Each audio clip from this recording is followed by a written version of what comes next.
بسم الله الرحمن الرحيم والصلاة والسلام على المبعوث رحمة للعالمين والعاقبة للمتقين وعليكم السلام في الله ولا عدوان إلا على الظالمين أما بعد السلام عليكم ورحمة الله وبركاته. Òní jẹ́ ìjọ́ kejì nínú oṣù Zulhajj ọdún 1447 tánàbí ṣe hijira láti ìlú Mákkà lọ sí ìlú Madina lẹ́yìn tó ṣe lé sí ìjọ́ kẹrin nínú oṣù kẹsàn-án ọdún 2016. À ń tẹ̀síwájú ní tírà sífàtù sọ́lá ti Sheikh Salih ibn Uthaymin rahimahullahu ta'ala. Inshallah awo al-faslul awwal yàrá ẹ̀kọ́ àkọ́kọ́ nínú tírà ma'na as-salah lughatan wa shar'an. Ìtumọ̀ as-salah ní èdè àti ní sharia. Kí la pè ní as-salah inda al-arab, kí ni tán pè ní as-salah fi shar'i. Sheikh Uthaymin afani as-salatu fi al-lugha الدعاء. طبعا الصلاة نيدي الأربعة هنا ني الدعاء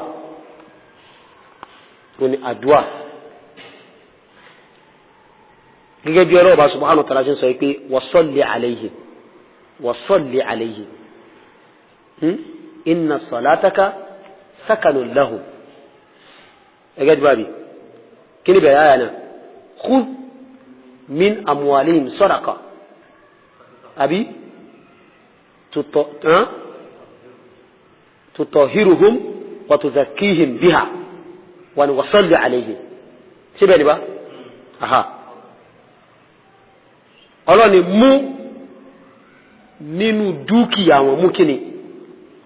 sadaqa ìmána zakani yóò zakani dúkìá wọn yóò mọ̀ fọ̀ wọ́n mọ́ yóò fọ̀ wọ́n mọ́ yóò dẹ̀ tún ṣe ìmọ́tótó dúkìá wọn tó wá ti wá yọ zakato yọnu dúkìá wọn ni wá ṣàdúà fún wọn wasalli alayhim. ìtumọ̀ as-salat láàrin bí máa na àdúà, wasalli alayhim bí máa na kó ṣàdúà fún wọn. ay ud'u lahum ṣàdúà fún wọn nígbà tó bá ti yọ zaka yẹn, tó bá ti gba zaka náà, tó bá ti give zaka wọn kó wá ṣàdúà fún wọn. ọ̀rọ̀ Ànábì tó sọ pé idha du'iya ahadukum falyujib fa in kana sa'iman falyusalli wa in kana muftiran falyat'am. Ànábì ní tí wọ́n bá pe ẹnì kọ̀ọ̀kan yín sí liyafa, sí wàlímà, pé mo dáná lè mi lákùn, mo fẹ́ kí a bá mi jẹun lè mi.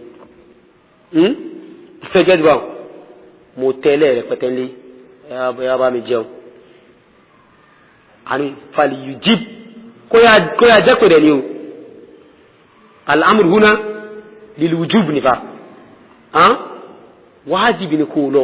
ẹ máa kú yọ. Allahumma illa tí uzuri ńlá kan tó bá kọjú rẹ̀ láti máa ráyè lọ kò dẹ̀ wá excuse fún pẹ́tọ̀ tákùn ní ráyè wà mọ́ bìnrin tọrọ lọ. ẹni tí súnà náà sọ ṣé ìwà lọ pàtí ni làmú pẹ́ sí pàtí ẹwà jẹun ẹwà mutí ẹwà jó ẹwà dùn ẹni bídíà lélẹ̀ náà ìṣẹ́ bí ń dẹ́sì irú ni àtà àwọn tí ń ṣe mọ́lúdì nǹkan àwọn gánmọ̀ pé bídíà ni ẹgẹ́ jù báyìí. Ànábì fàlì yujib kó yá jẹ́ pé wọn fa in kana sa'iman ẹni tí wọ́n invite ni tó bá jẹ́ wípé aláwẹ̀ bá ní ìjọ tí fẹ́ ṣe ìkọ́nujọ́ ni bóyá àfáàrí ń gbàwẹ̀ lọ́wọ́ tó fal yusalli kí ni fal yusalli kó ṣàdúà fún wọn ẹgẹ́ dùn àwọn kó ṣàdúà fún wọn ẹ̀rí pé láàrin ẹ̀rí tó kó kírun fún wọn ẹ̀rí kó kírun fún wọn ni kó ṣàdúà fún wọn wa in kana muftiran àmọ́ tó bá dájú pé kìí saláwẹ̀ bá ní kó gbáwẹ̀ falyat'am kó yá jẹun afá kó jẹun dáadáa hadithi ni tí Imam Muslim gbá wa naam ẹ̀wọ́n lè jáwẹ̀ náà báyìí lè jáwẹ̀ náà wọ́n láǹfààní àti já abẹ́fẹ́ sọ̀rọ̀ ni bẹ́ẹ̀ ni kánà ti tawọ̀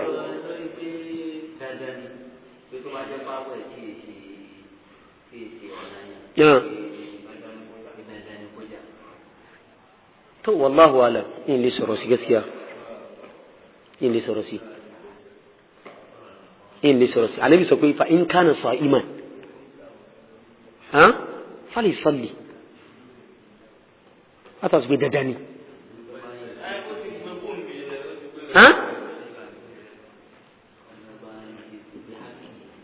ẹni tó Ọlọ́run kó ṣàánú kàrínà ti jẹ́ káwọn láàrin yìí tó bá já láwẹ̀ bá ní ń gbáwẹ̀ Ànábì ní kó ṣe kó ṣàdúrà fún Ànábì sọ pé dandan ni kó jáwẹ̀ bọ́lá ti rí sí bá tiẹ̀ ìgbọ́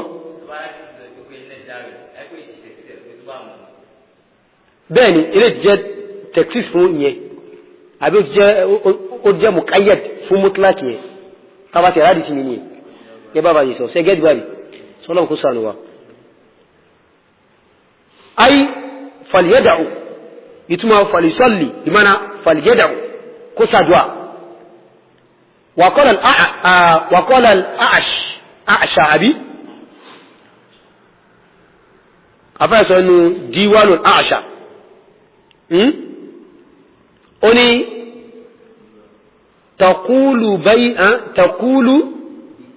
تقول بنتي وقد قربت مرتحلا يا رب جنب أبي الأوصاب والوجع عليك مثل الذي صليت فاعتمدي نوما فإن لجنب المرء مضطجعا ó ní taqulu bìntí ọmọbìnrin mi ó ń sọ pé ó ń sọ nígbà ó ní sọ̀rọ̀ yẹn wa qad qarabtu murtahila nígbà tó ń sọ̀rọ̀ yẹn mo ti súnmọ́ ẹni tó fẹ́ sí ìrìn àjò yẹn ni pé ìrìn àjò ti súnmọ́ mo fẹ́ sí ìrìn àjò wọn ya rabbi onídìí olúwa mi jannib abil awsaba walwaja'a gbé jìnà sí bàbá mi kíni al awsab àwọn musiba walwaja'a àti àwọn àrùn gbé jìnà sí bàbá mi alayki mithlu alladhi sallayti faqtamidi ó dọwọ́ rẹ̀ pẹ̀lú irun tí ó ṣe ládùá alladhi sallayti nto se la eri kadu alusi abe ko ni inti ọmọ rẹ̀ ní ṣe leyo bàbá náà an flesi ó dọwọ́ rẹ̀ irú tí ọ̀nà tó ṣe ládùá ó dọwọ́ rẹ̀ pẹ̀lú ẹ faqtamidi nauman kó dín orúkù torí pé kíni fa inna li janbil mar'i muttaja'a ṣé ni ba torí pé in bẹ fún ìhà ọmọ ènìyàn kíni muttaja'a ibùsùn ayi ibùsùn bẹ́ẹ̀ni tó bá fẹ́sùn bóló fìsùn kí ló fìsùn ẹgbẹ́ ó sì lè fẹ́ ìsùn àmọ́ kí ni dá ìtí súnà fèrè rẹ̀ kí ni káfíà ìhà ọ̀tọ́ gbọ́dọ̀ kó ti yọ rí ó ní alayki mithlu alladhi da'awti bihi alayya into serádùá fún mi rí ọmọ mi lóbìnrin wọ́n náà mú ṣe wọ́n náà ó jọwọ́ rẹ̀ pẹ̀lú ẹ̀ o ẹgẹ́ ìgbà ilé ìtumọ̀ mísìlì lẹ́bí sọ̀lẹ́ìtì bí máa mísìlì lẹ́bí dàáwùtì ilé ní ìtumọ̀ àsọ̀lá ní lọ́gà bí máa àdùá mọ̀rọ̀fọ́tíyé tọ́ wàsọ̀látù fi ṣar'i ṣẹwárí gbọ́nà àsọ̀lá ní ṣẹ̀ríà ibadatun ìjọsìn kanifa zatu aqwali ètò kọ́ọ̀rọ̀ sínú wa af'alin àti àwọn iṣẹ́ kan tó jẹ́ makhsusọ̀ tó jẹ́ ti ẹ̀sà muftatahatun bitakbir in tí wọ́n máa ń bẹ̀rẹ̀ ní tá máa ń ṣí pẹ̀lú kíni at-takbir mukhtatamatun bitaslim a máa ń parí ẹ̀ pẹ̀lú kíni at-taslim sí sálámà in tá ń pè ní ìrun ní ṣẹ̀ríà nìyẹn ìjọsìn kan ni zat aqwal tó jẹ́ ti ọ̀rọ̀ a máa ń sọ lẹ́nu a sì máa ń ṣe nífẹ̀ẹ́ ọ̀rọ̀ yẹn iṣẹ́ yẹn tó jẹ́ makhsusa ni tá sàlẹ́sà a sàdáyẹn rí ẹ̀ ẹgẹ́ jù àwọn kìí ṣe pé bẹ́ẹ̀ ní ìfẹ́ tó bá wọ̀ ló ṣe mẹ́ kìí ṣe pé ọ̀rọ̀ tó bá wọ̀ ló sọ mẹ́ àwọn ọ̀rọ̀ tó sọ mẹ́ wọ́n ti sẹ̀sà rẹ̀ nítafẹ́ kó wúmbí ni nítafẹ́ kó jáde lẹ́nu rẹ̀ níbí then àwọn iṣẹ́ yẹn kúmọ́ iṣẹ́ ta fẹ́ kó ṣe ni bá ti fẹ́ kó rùkú ni bá ti fẹ́ kó sùjúdì ni bá ti fẹ́ kó sigbani bá ti fẹ́ kó sàwó ni gbogbo ẹ̀ makhsusọ̀ ni nítorí ṣe ní ẹ̀sà ni nítorí máa ń bẹ̀rẹ̀ ni muftataha nítorí máa ń ṣí ọmọ ṣírun ọmọ ṣílẹ̀kùn rẹ̀ bí takbir pẹ̀lú kí ni at-takbir takbir ihram nìyẹn Allahu akbar ó ti ṣírun nìyẹn tó bá fẹ́ parí nǹkan bá fẹ́ ti padà ńkọ́ ó tilẹ̀kùn pẹ̀lú kíni bitaslim pẹ̀lú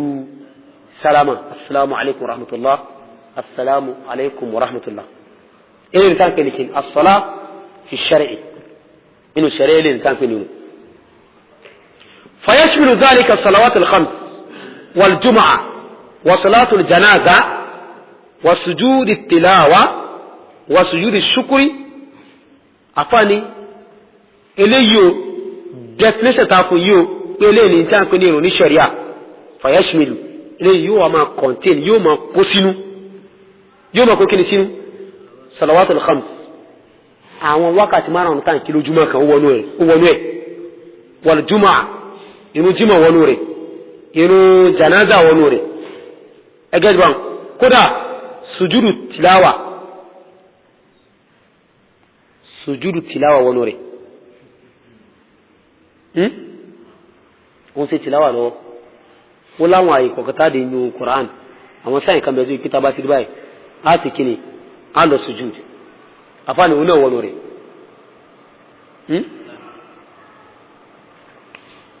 ẹ̀rọ̀kùn ẹ̀rí kí ìdáná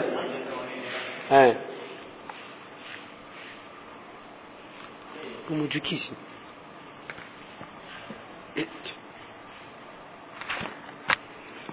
murke yange tsoroma to sheku femini sujudu tilawa na wayore wa sujudu shukri àti sujudu shukr ona wonu gbogbo àmọ́ afowa yo malaiwa in kulna ta sọ wípé biftitahi hima bitakbir tabala ma bẹ̀rẹ̀ pẹ̀lú kí at-takbir wa ikhtitamihima bit-taslim ẹgẹ́ dìbọn tàbá ti mú bá tọ́ sùjúrù tìláwà ọbẹ̀ sùjúrù ṣùkúrù wà bí àmọ́ táà bá mú nínú pé a bẹ̀rẹ̀ rẹ̀ pẹ̀lú kí takbir a parẹ́ pẹ̀lú kí taslim kò wọnú rẹ̀ níye kí lẹ gbọ́ ìlànà yìí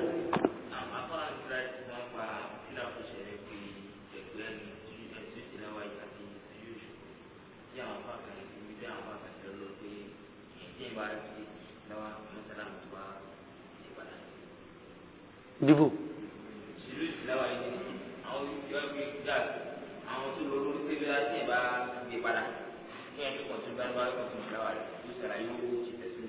okay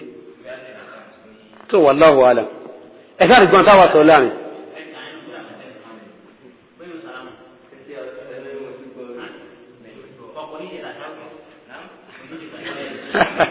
wallahu alam ọlọ́run kò sí mo ṣe ẹ sáà jẹ́ ti ọ̀rọ̀ táwa sọ láàrin tó yóò dá kí o gbá lọ sí rìsáàtì ń parí sí táwa sọ sí bẹ́ẹ̀ ni àbí bẹ́ẹ̀ kù.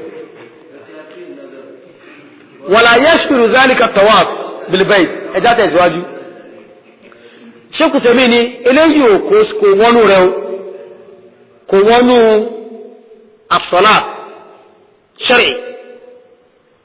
ṣíṣe tawaful bayt kàmọ́rọ́ kiri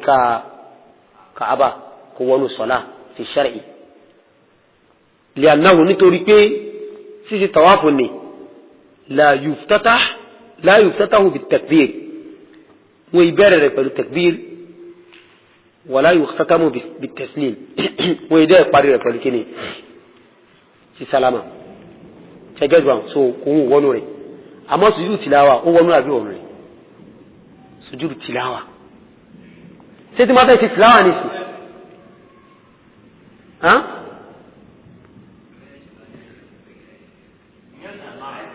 ẹni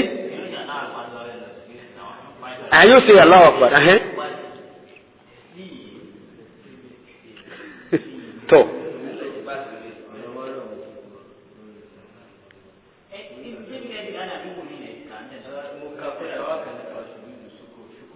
okay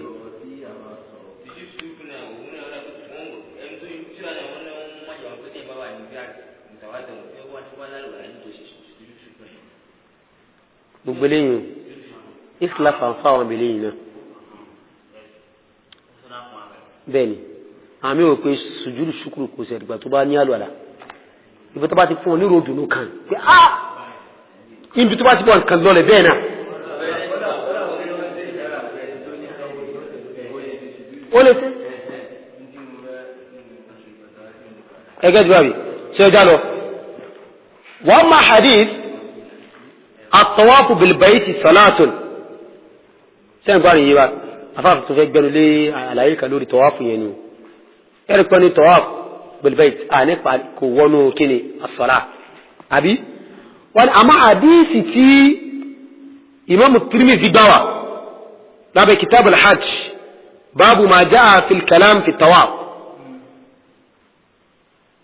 tani mi sọ pé at-tawafu bil bayti salatun hadithi yìí pé káàsì tawafu bayti ìrun ni afani fa innahu lam yathbut an nabi sallam ọ̀rọ̀ yóò fẹsẹ̀ múlẹ̀ àtọ́rọ̀ annabi sallam hadithi yìí kò fẹsẹ̀ múlẹ̀ láti ọ̀dọ̀ jíṣẹ́ ńlá nabi Muhammad sallallahu alaihi wasallam kama qalahu shaykhul islam ibn Taymiyyah rahimahullah inú majmu'ul fatawa shaykhul islam ó fi rìnlẹ̀ pé ọ̀rọ̀ yóò fẹsẹ̀ múlẹ̀ faqad qala rahimahullah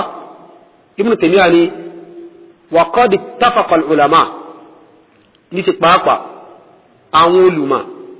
wọ́n foríkò wọ́n fẹnukò ala annahu la yajibu lit-tawaf ma yajibu lis-salah min tahrimin wa tahlilin wa qira'ati wa ghayri dhalik òkè tí Ibn Taymiyyah wílélé ipé kò lẹ́tọ̀ à kò jẹ́ ọ̀ranyàn kò jẹ́ dandan kí ni nǹkan kò jẹ́ dandan fún tawaf in tó jẹ́ dandan nínú òrùn in tó jí ọ̀ranyàn fún òrùn kò jí ọ̀ranyàn fún tawaf nípa kí ni nípa tó rọmọ tahrim tahlil wa qira'a wa ghayri dhalik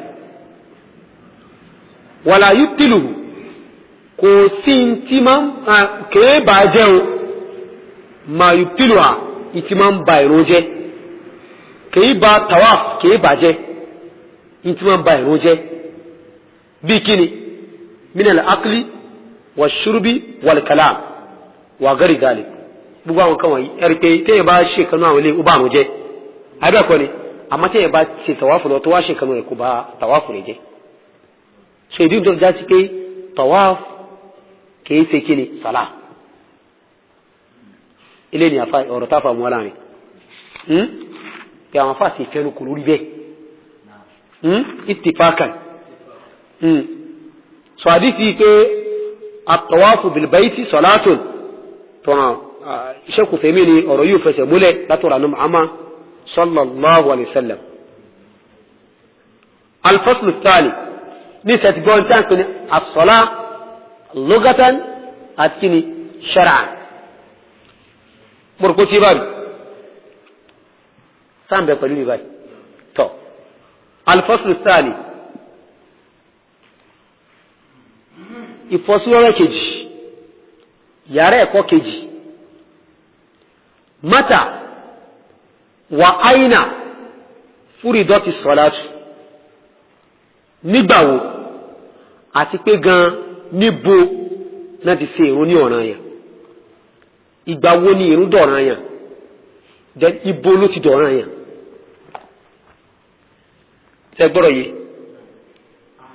mata ìgbàwo ni wọ́n ṣe ìrun ní ọ̀ranyàn then ibo náà ti ṣe lọ́ranyàn. ó fẹ́ fún wa ní history nípa ìrun bẹ́ẹ̀ ni afádìjẹ́ tiẹ̀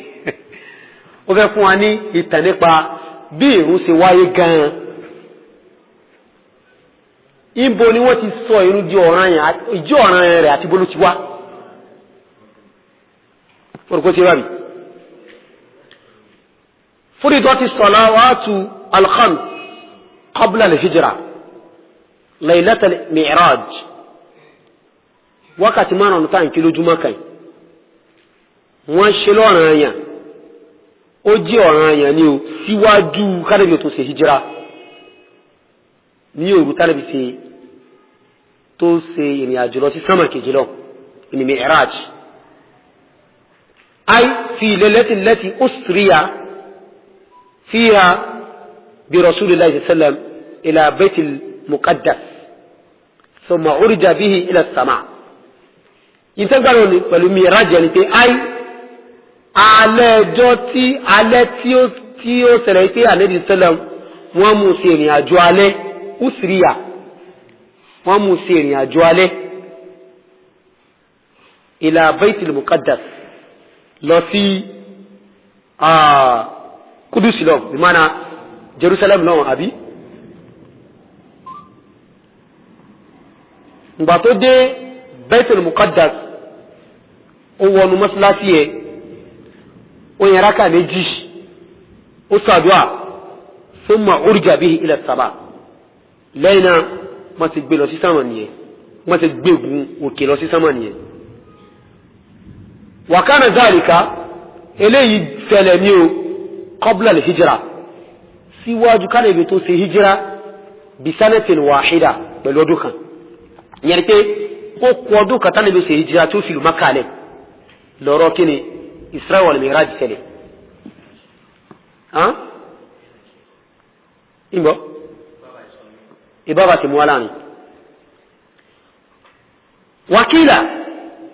àwọn apá kan sọ wípé bisalasin sanawat ètò jẹ́ pé òun ló ṣàhárá jù pé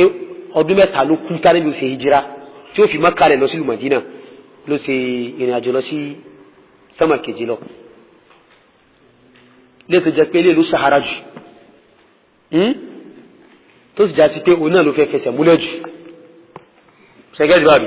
pọ́sà níbi lo ọdún mẹ́wàá nù Mákà kò sọ̀rọ̀ ọ̀run kò sí ọ̀rọ̀ ọ̀run àkídà lásán wọn kàn spread tawhidi lásán wọn spread manhaj la níbi nǹkan wọn sahaba àníbi kọ́ wọn tàbí ní manhaj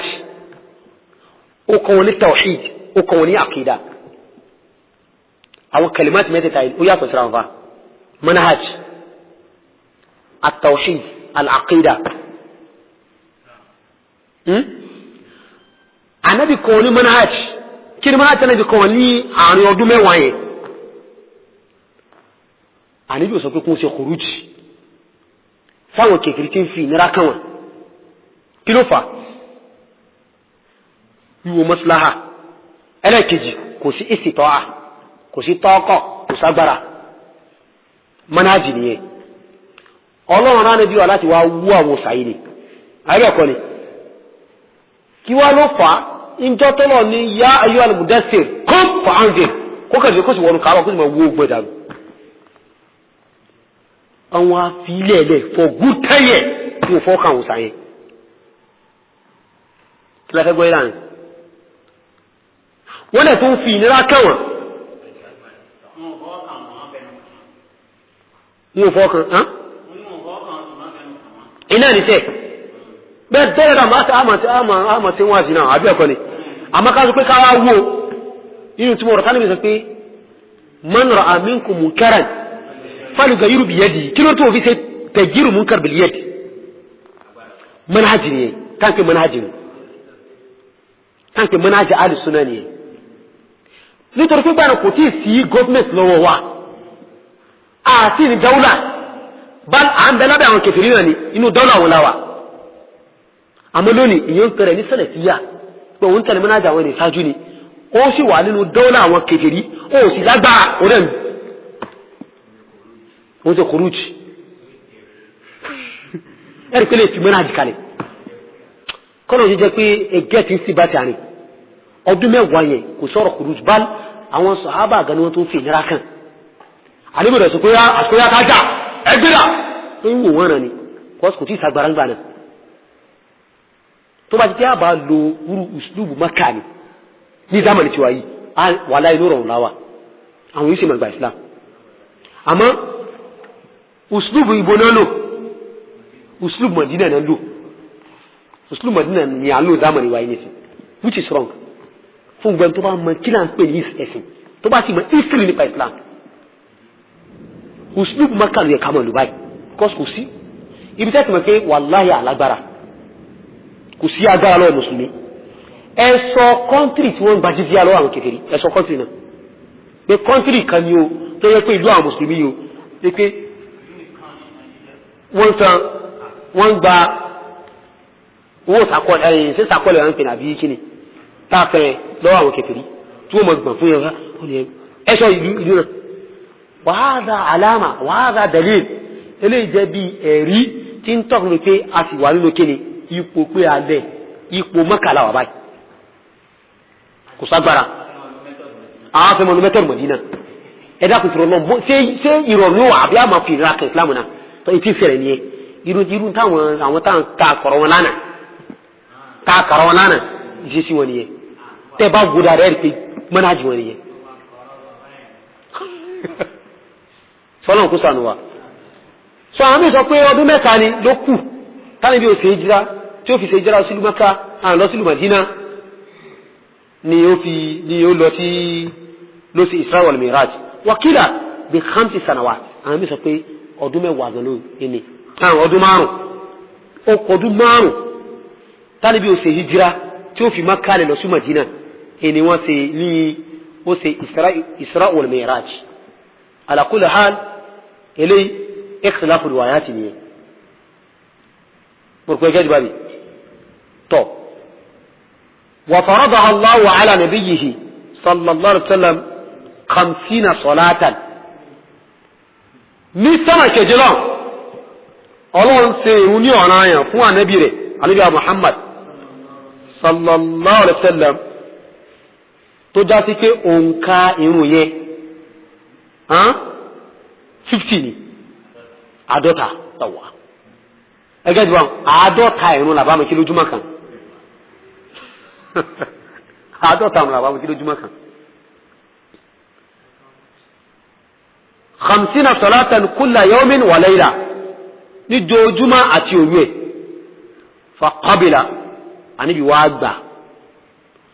wa nazala mustasliman ó gbà ó dẹ̀ ń sọ̀kalẹ̀ bọ̀ lẹ́nu tó ju pájú sẹ́lẹ̀ lè haza al'amur fún al'amari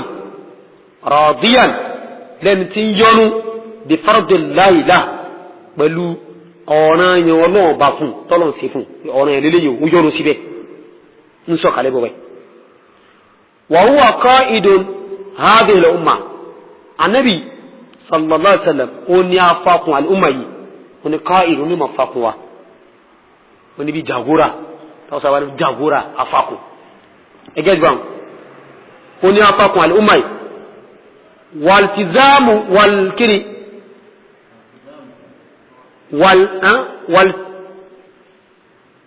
والتزامه بذلك التزام للأمة يوا والتزامه بذلك التزام للأمة كلها الدنيا نبي بلوبه بالدنيا رẹ̀ tó dunima be tó gba mu ní 50 en ke ani ta ma kini tó ti de fa lu mena ko gba mu be bi den so kare boni e den ci yonu ci alhamdulillah alhamdulillah ama kinu fiti lójúmọ́ kan mo ko ti hatta marra bi Musa alayhi salatu wassalam ibn Imran alayhi salatu wassalam ti tó ko jaro la nabi Musa ọmọ Imran ó dé ọ̀dọ̀ Musa wa huwa fi sama'i sadisa anabi Musa ń bẹ ní sama kẹfà faqala lahu Musa ani Musa bani bima umirt kina qola shay qal umirtu bi 50 salatan kull yawmin aynu anabi do pe alhamdulillah mo pamela te kini adota arun go jojuma qal inna ummataka wallahi dajaju àwọn àjọ rẹ̀ la tastati'u 50 salatan kull yawmin mo ní ká parí mo lágbára ti kírun àádọ́ta ní ojúmọ́ kan wa inni wallah ani musali sórí èmi mo fi Ọlọ́run ba mo fi búra mo fi Allah mo fi búra tí bá ti pè ní Ọlọ́run mo correct mi ra kun ẹ má fi mi le o ti mara àwọn Ọlọ́run sọ́lọ́run pere lọ́lọ́run kí lọ́lọ́run pere Allah ta mo pè ní ẹ get you Allah ta mo pè ní ẹ mistake na ni ko keyo pe Allah ni Ọlọ́run àwọn Hausa ni ubangiji but ito ri ba ti na ba tani Ọlọ́run ba na ri ba Allah na wo ri ba ke ti pe baya kan tan jọ́sìn fún tẹ́ bá bẹ̀rẹ̀ lọ́wọ́ ìbá pé kí ló gbà lérò pẹ̀lú Ọlọ́run kí ló wí a se ra so ma ti le àbí àkọ́ ni àmọ́ sọ̀rọ̀ bá pè rẹ̀ ní Ọlọ́run Ọlọ́run sa ni wa bọ́lá Ar-Rahman yẹ ọba aláàánú àbí ọba iníkẹ́ àbí ẹ̀kọ́ ni ẹ̀yin lè gba tútù bá àmọ́ gbọ́nà Allah kò ẹ̀ nídìí láti pè ọ̀rọ̀ bá ní kẹ́ẹ̀sọ́ pé torí náà Ọlọ́run Allah náà lẹ́ pè ìdí ni pé ọlọ́bù òpin rẹ̀ ní kíni Ọlọ́run àwọn túmọ̀ rẹ̀ tó wallahu alam ọlọ́run sẹ́rí ọ̀rọ̀ tí wọ́n rọ́ sọ ifá àwọn afá ń fa gẹ̀rẹ̀gẹ̀rẹ̀ fa ok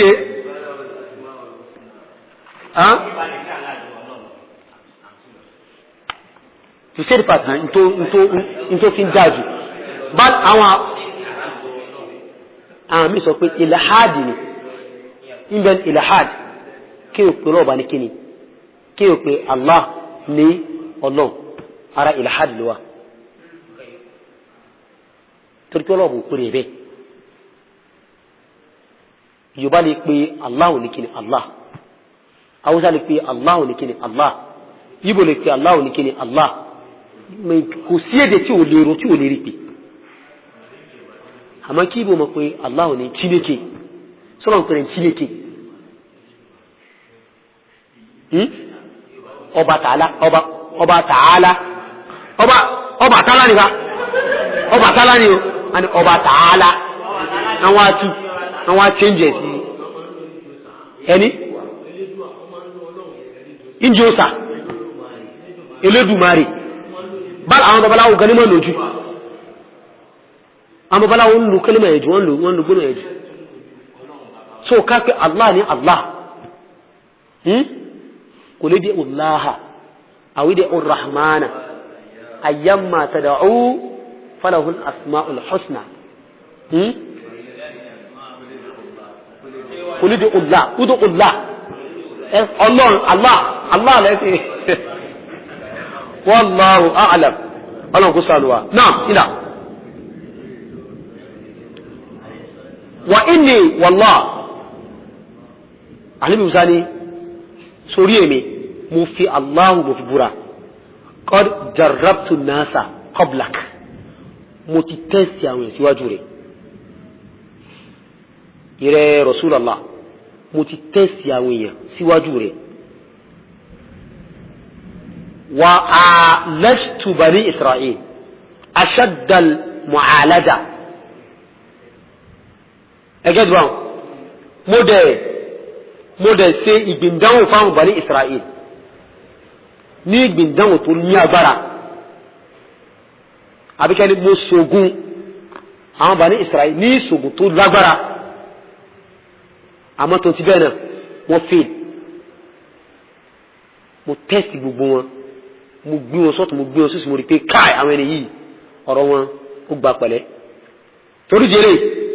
farji' ila rabbik padà sọ́dọ̀ Allah subhanahu wa ta'ala fas'alhu taqfif béèrè lọ́dọ̀ Allah kó bọ́ sẹ́ni fúfúyẹ́ li ummatika fún al'umma rẹ̀ alayhi sallallahu alayhi faraja'tu mu wá padà sọ́dọ̀ Allah fawada'a anni 10 Allah wá gbé mẹ́wàá kó fún mi ó yọ mẹ́wàá kó nù rẹ̀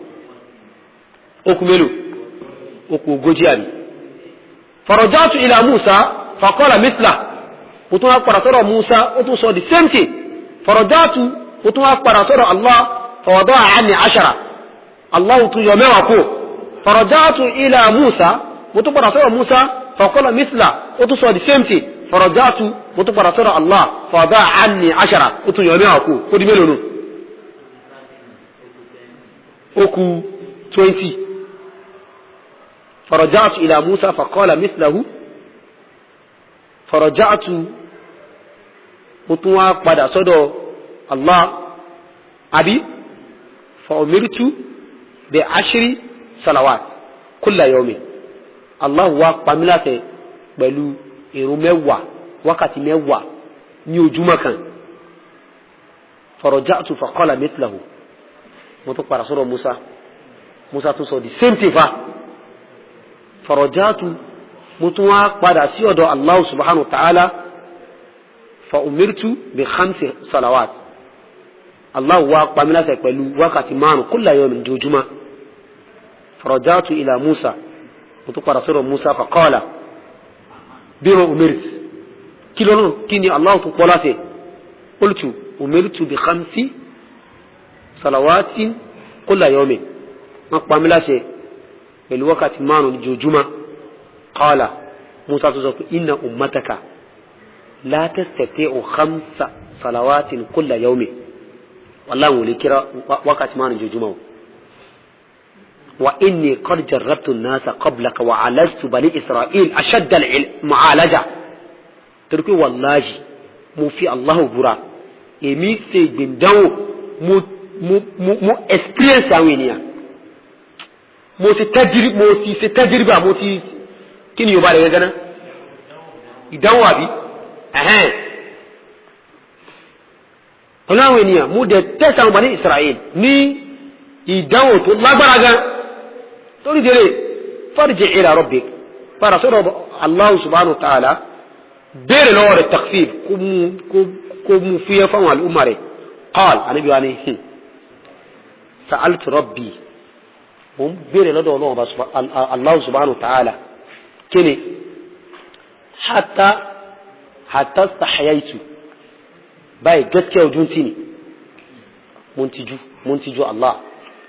mi ò lè lọ fíìsì Allahumma láti 50 kúmárùn kí n tún wá lọ walakinni arda wa usalli èmi mo yọnu sí márùn yìí mo dẹ̀ ju fàájúlẹ̀ fún márùn-ún qala falamma jawastu nada munadin àníbi nígbàtí mo kọjá níbi Musa olùpẹ̀pẹ̀ wá pẹ̀pẹ̀ ìpé kí ni amdaituma faridati síbẹ̀ ni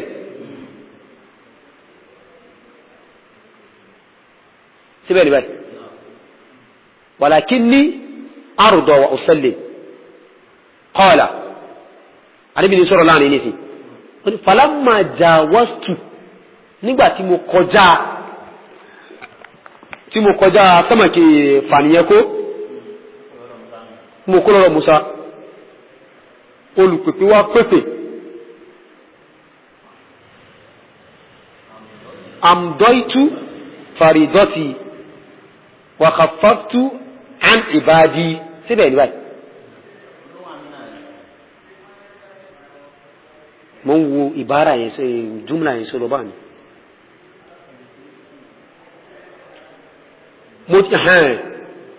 mo ti parí yọ̀wà bẹ́ẹ̀ rẹ̀ olùpèpè ní pèpè ní sí ìkà ń gbọ́ ohun mo ti parí ọ̀ràn yẹn mi mo dẹ̀ ti ṣe fúfúyẹ́ fáwọn ẹrú mi ta ní sọ̀rọ̀ yẹn ta ní mùnádì yẹn Allah subhanahu wa ta'ala yọ̀wà ṣẹ́gẹ́ tàbí bá nìdí bá níbi ti kọjá lẹ́nu Musa bẹ́ẹ̀ ni ń gbọ́ ohun yẹn pé amdọ́ìtù faridọ̀tì mo ti parí ọ̀ràn yẹn mi márùn náà ni mo dẹ̀ ṣe fúfúyẹ́ fáwọn àlùmọ̀ mi fáwọn ẹrú mi Imam Bukhari gba hadithi wa abẹ́ fi kitab at-tawhid ó ti yé àti Imam Muslim kitab al-iman bab al-isra'i bi rasulillah sallallahu alaihi wasallam ẹni náà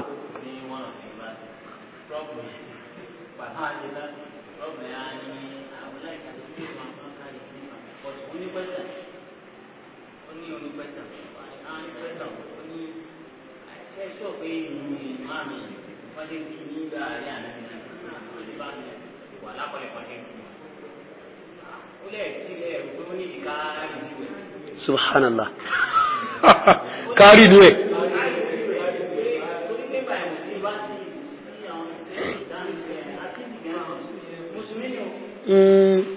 ok ṣe ká yọ kankan kó mẹ́ náà ká ṣe kọ̀sùkọ̀rí máa rẹ̀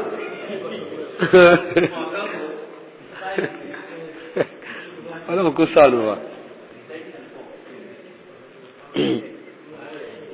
فنزل رسول عليه الصلاة والسلام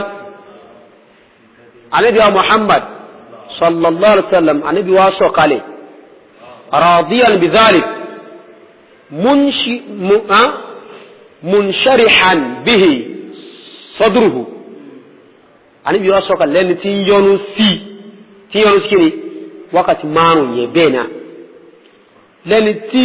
آيارك با توتفي aya rẹ̀ ṣí fún munshira ẹgẹ́ jùlọ ó ní bitọ́lọ̀ ti sọ pé kí ni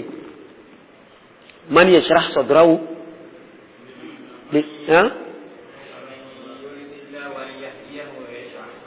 yashrah sadra lil islam yani emire yóò ṣípáyà kí ni aya rẹ̀ láti jẹ́ kí ni kí òdúdó wọnú rẹ̀ islam wọnú rẹ̀ gbogbo tí bá ń gbé ọba yóò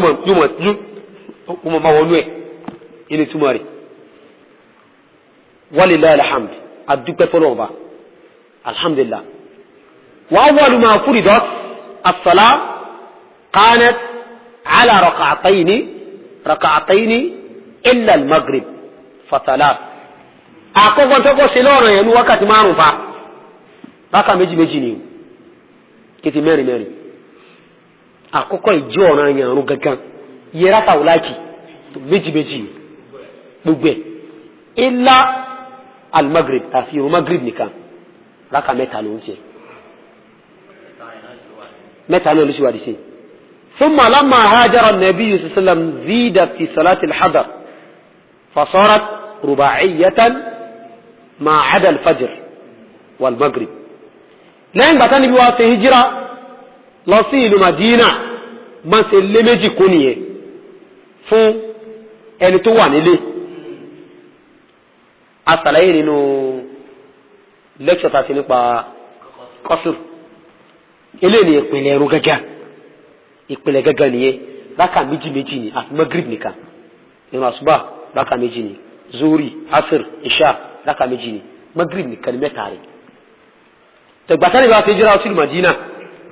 àwọn alẹ́ àtẹnirí àjò àtẹn tó wà lé gbàtẹ́ sí wà Mẹ́kà rákà mélòó kí rákà méjì méjì náà ni àti ní àjò àtẹni tó wà lé bàtà wọn fi hijira lọ sí ìlú Madina àwọn wá lé rákà méjì kún fún ẹni tó wà ní ilé èmi ní àjò tí ọ wà ní ìpínlẹ̀ tiẹ̀ tẹ́lẹ̀kẹ́ jùlọ ilé ní ìpínlẹ̀ kọ́sùn náà bọ́ jọ pé ṣé kọ́sùn gan ṣe wọ́n dẹ̀kù ní àbípìlẹ̀ rẹ̀ ló wà ìpínlẹ̀ rẹ̀ ló wà ẹgẹ́ lọ sọ́ni tó wà lẹ́ni ẹni bàtà wà ní Maka wọ́n sẹ́ni àjò àjò wọ́n sẹ́ni àjò rákà mélòó wọ́n kí àtẹ́ni tó wà ní rákà mélòó ní kí ẹni tí sẹ́ni àjò mélòó ní kí tọ́ bàtà padà sínú Mẹdínà wọ́n tọ́ ẹ̀yìn tẹ́ wà nílé ẹ̀kí mẹ́rin ẹ̀yìn tẹ́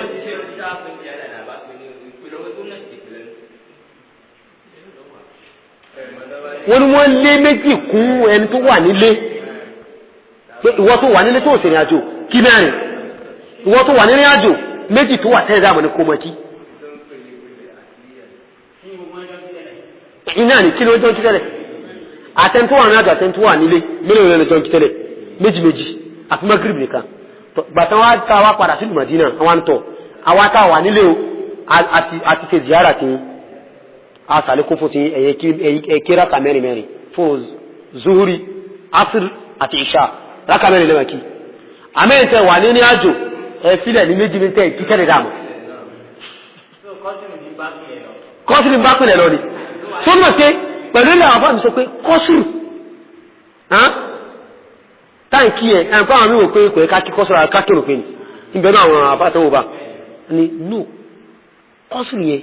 tẹ́lẹ̀ dáàmù rákà méjì náà wà aláti kọ́sùrù dẹ́dẹ́ ní káàkiri kọ́sùrù tàbí àǹtàbà wà ní àjò súnmọ́ ni mo akada tí ò sí ti dàmú gbogbo ìgbà tó bá fẹ́ lò ní rí àjò níwọ̀n ìgbà tó bá wà níbẹ̀ ní ó kọ pé mo wà ní rí àjò rákà méjì méjì ló mọ̀ kí tó fi padà sí ibi tó tẹ̀dú sí gangan àti ó bá tẹ̀lé nílé ní ó complete irun rẹ̀ tí ó bá kírun lẹ́yìn nílé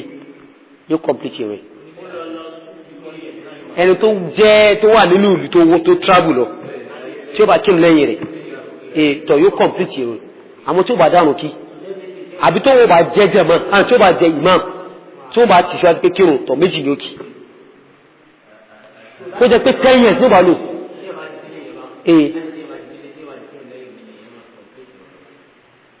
no gbogbo ìgbà tẹ́ bá ti fẹ́ kírun lẹ́yìn nílé gbogbo ìgbà tẹ́ bá ti fẹ́ kírun lẹ́yìn nílé ẹ complete irun lẹ́yìn rẹ̀ ni ó mọ̀ tó bá ti kírun lẹ́yìn rẹ̀ kìí ṣe tó bá ti kírun lẹ́yìn kan yóò kó mọ̀ kí pé áhùn tó bá ti fẹ́ yẹn nílé ló ti fẹ́ kírun complete tí ẹ bá tẹ́ yẹn nílé méjì lókì sẹ́ríkẹ́tì ìwà ìwà ẹ̀hẹ́n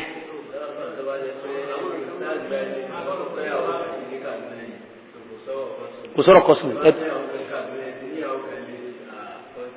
tẹ́bá wà náà ilé náà ni tẹ́bá wà bí ilé náà ni ṣe kò sọ̀rọ̀ kọ́sùn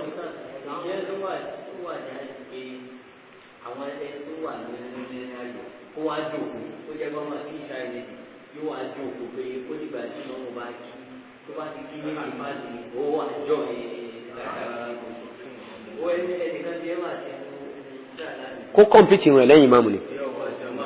kó kírun pé lẹ́yìn ìmáàmù níwọ̀n ìgbà tó bá ti tẹ̀lé ìmáàmù gbogbo tí wà ní máàmù ẹjá lọ mo fẹ́ ká parí ilé kó tó pé ní wọ́n pèrò tọ́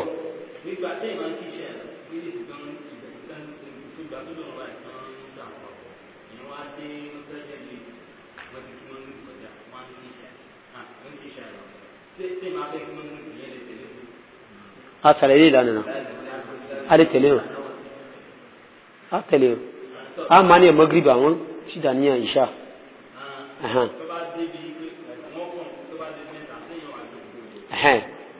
ọ̀nà méjì ni ọ̀nà àkọ́kọ́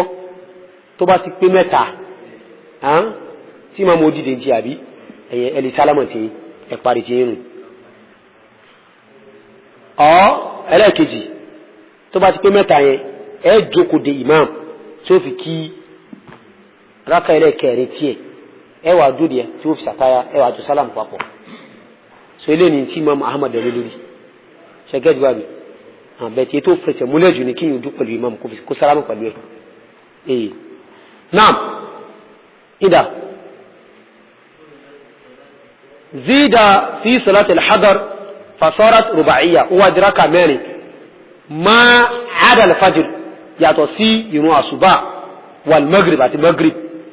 fa fi sahih al-bukhari ana aisha radiyallahu anha qalat ẹ̀rí ló yọ̀rọ̀ pápá sọ ẹ̀rí ni aisha ni furidati salatu rak'atayn wọ́n ṣe ìrun ní ọ̀ràn yẹn ní rákà méjì méjì tẹ́gbọ́ ثم هاجر النبي صلى الله عليه وسلم ففرضت 4 Ànábì wá sí ìrìn àjò lọ sílùú Madina àwọn aṣọ di mẹ́rin wàtúrìkát sọ̀látù sáfà alàlùúlà àwọn afi ìrìn nínú àjò sí tàlákọ̀ọ́kọ́ èwo ní tàlákọ̀ọ́kọ́ káka méjì náà sọ fún pé ìpìlẹ̀ gẹ́gẹ́ nìyẹn alàlùúlà mo fi pẹ̀fẹ́ ti táwìlì sẹ́ni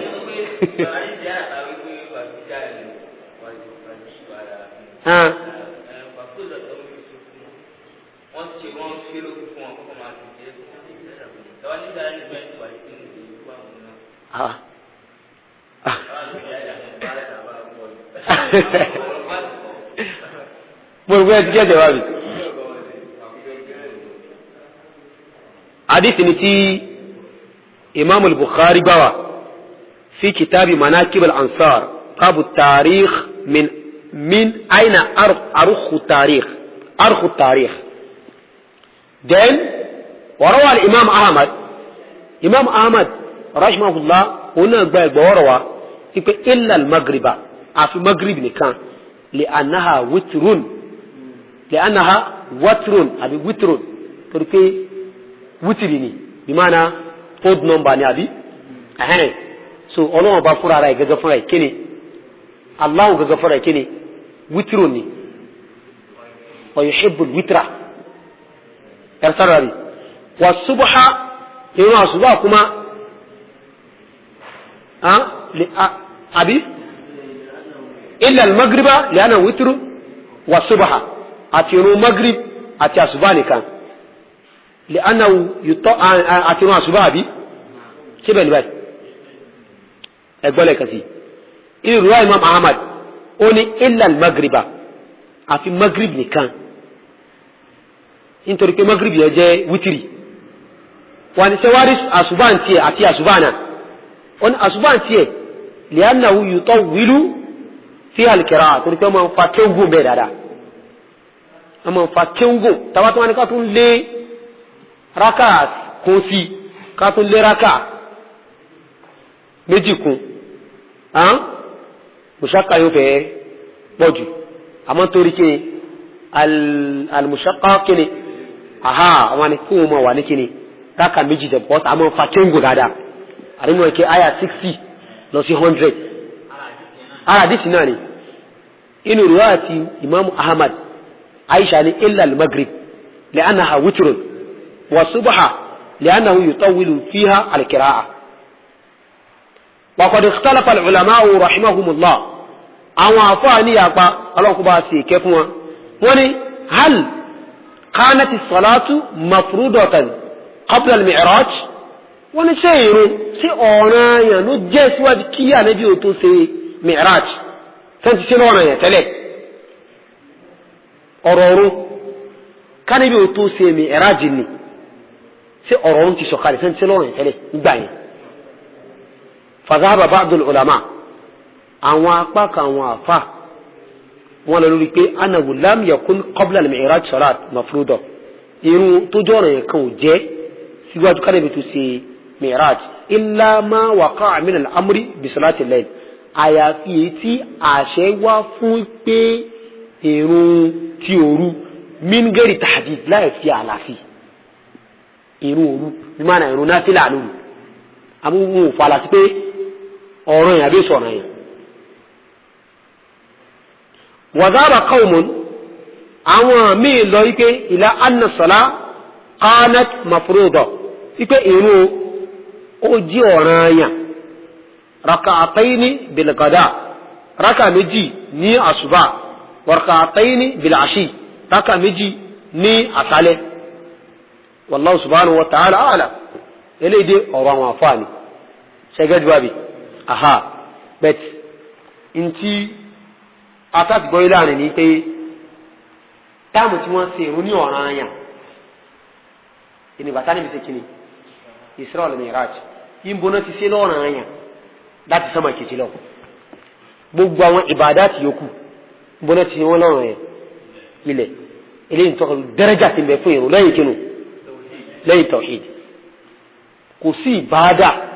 tó ní ipò tó ní dẹ́rẹ́jà tó tóbi tó tóru lẹ́yìn tawhid lẹ́yìn àkídà ẹgẹ́dùwà sọ abẹ́rẹ́ ọba subhanahu wa ta'ala kọ́lá kó gbà lẹ́sì fún wa.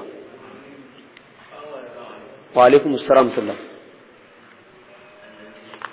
ẹbẹ̀rẹ̀ bìrẹ̀ ní pẹ̀lú náà tẹ́tí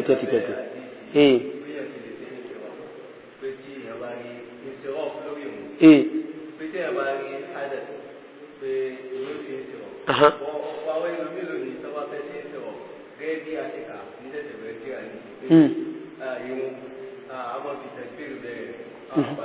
taslim aha kò sẹ́rì kankan fún inú kí ọ̀rẹ́ ìbàjẹ́ ó ti bàjẹ́ ó ti sọ́bà nìkan ó ti bàjẹ́ kí tún ní asàlámù àdúgbò sí tọ́ gbogbo lẹ́yìn kò nípìnlẹ̀ ara bìdá àti ni inú kí ọ̀rẹ́ ìbàjẹ́ ó ti sọ́ ó ti bàjẹ́ kó ti bàjẹ́ kí tún ní asàlámù àdúgbò sí ọlọ́run kó sáà nù wàjà rí àǹfààní kéèyàn òkè ó nìyẹn. Asala.